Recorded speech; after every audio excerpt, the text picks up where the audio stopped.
ఆ పాత గ్రంథాలయంలోని ఒక మూలలో లియోకి శతాబ్దాల నాటి ఒక రహస్యం దొరికింది. పుస్తకంలోని పేజీలు తిప్పగానే కాలగర్భంలో కలిసిపోయిన ఒక అద్భుత ప్రపంచానికి దారి కనిపించింది.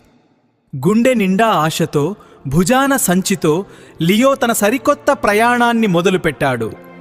ఆకాశంలో మెరిసే దీపాలు అతనికి గమ్యాన్ని చూపిస్తూ తోడుగా సాగాయి.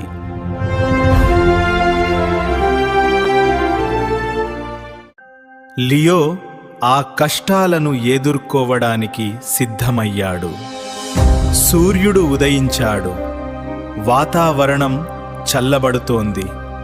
అంతలోనే మంచు కురవడం మొదలైంది. చలి విపరీతంగా పెరిగిపోయింది. లియో వణుకుతున్నాడు. కళ్ళు కూడా సరిగ్గా కనబడడం లేదు. అయినా అతను ఆ కోట వైపు అడుగులు వేస్తూ నడుస్తున్నాడు.